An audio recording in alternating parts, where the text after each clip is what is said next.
Fanatics Events is bringing you sports fans Fanatics Fest New York City. It's a 3-day event that involves sports, culture, and collector fandom. So let's get you guys ready for the event of the summer. Let's talk all things Fanatics Fest with the CEO of Fanatics Events, Lance Fensterman. I said Fanatics a lot right there. I promise you guys I wasn't like paid advertisement or anything. We're glad to have you in here with us. How you doing, man? Looking good? I'm glad to be here. I'm fanatical to be here, in fact. Okay, so.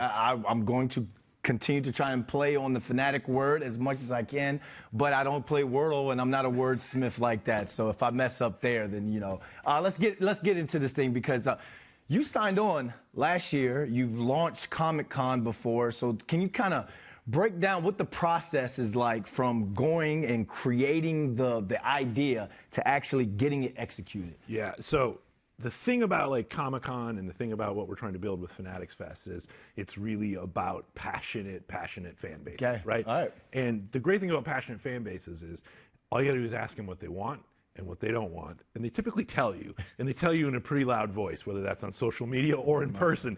So it's really about connecting with fans, really understanding what it is that will excite them and what they're looking for, and then delivering it to them, right? Yep. Every decision we make is made through the eyes of those fans. Every piece of content, every brand, everything we deliver, it's gotta be for them to really, really excite them. Well, you're definitely doing it in the right place because I don't think there's much fan bases out there that are as fanatic or as passionate as the New York sports fan base. Fanatics Fest is going to be like the first of its kind. You guys are way ahead of your game over there at Fanatics. What exactly is Fanatics Fest, and what should fans expect? First of all, it's not easy to say. That was one of our requirements. We wanted a brand that was like a tongue twister, basically, so check that box.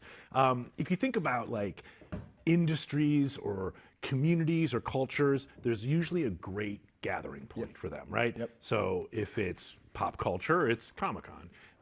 For influencers, it's Coachella or VidCon. For tech, it's CES or NAB. You were just out there. It's South by Southwest for film and music and television. And there just wasn't that singular platform for sports fans and sports culture.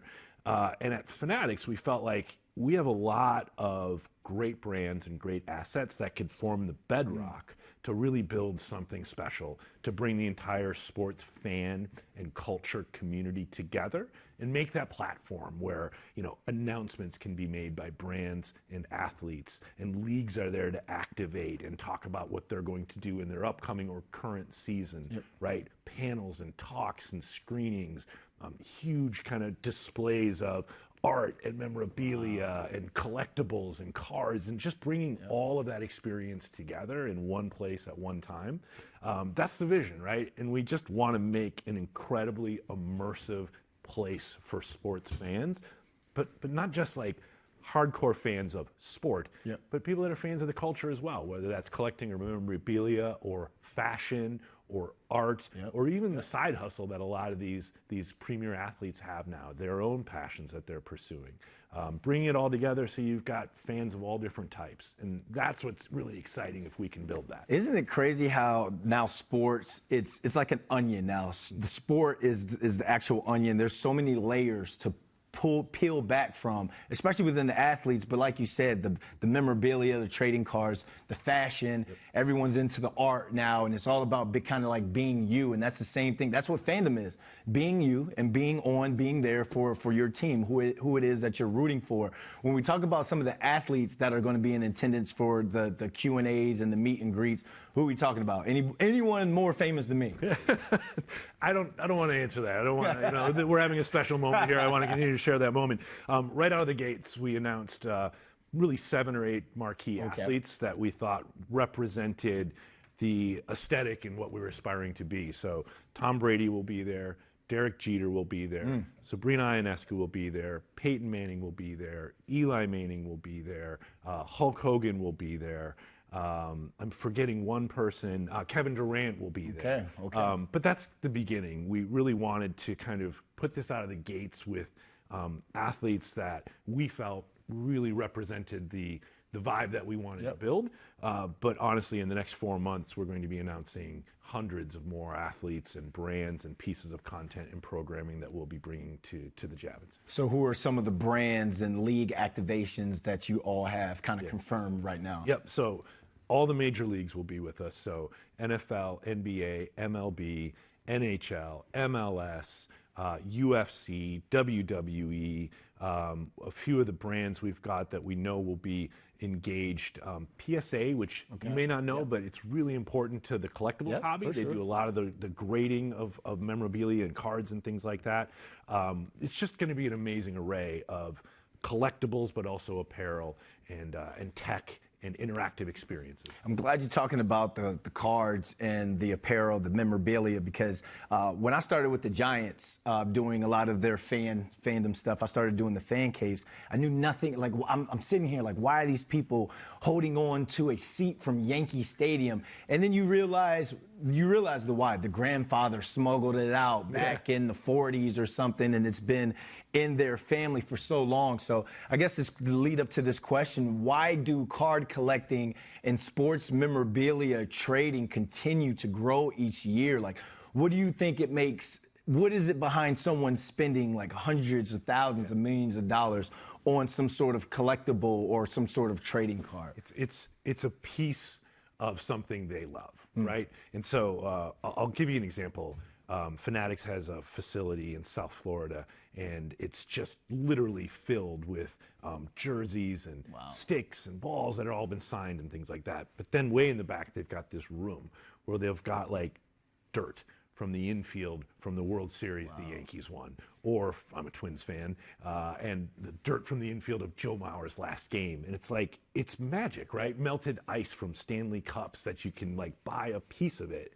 And it's your way of kind of like connecting to that moment that meant a lot to you, or in your example, that meant a lot to your father or your grandfather. It's really building that passionate connection between, you as a fan and something you love. And that's what live events do really well, is you get to be in the room and maybe meet one of your heroes, or be in the room when your hero tells a story of what inspired him or her to achieve what they achieved, right? We don't want to be just about, tell us the game-winning hit. How did it feel? Tell us the game-winning drive. There's lots of places that can talk about that. We're really trying to get a little bit deeper and find out motivations and passions and what really made these athletes perform at the heights they did, and also what their own passions are.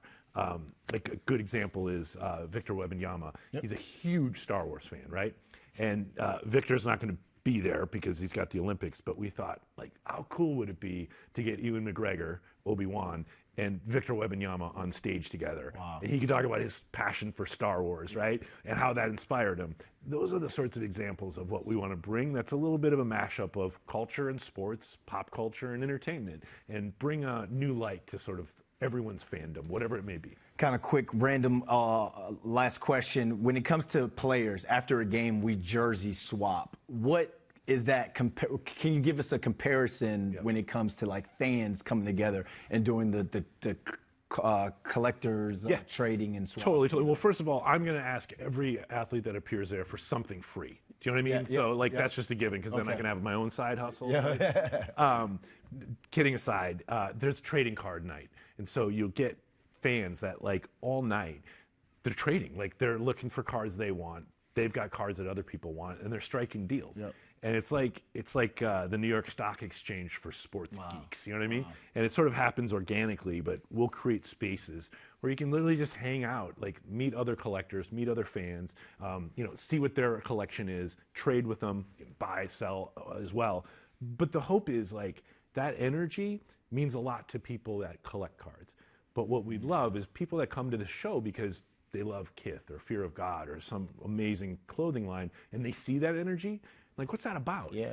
They discover the hobby. They discover trading cards or memorabilia or some of the great art that's come out of, sports culture, that then they become a fan of something different. That's where we're really kind of trying to grow new collectors and new fans. And if we do it right, we should pull that off. There's no if. This is Fanatics when you guys do it right. And make sure you guys go ahead and get your tickets to Fanatics Fest New York City. It all goes down on August 16th to 18th. Lance, thanks for hopping in with us, man. My pleasure. Glad I could be here.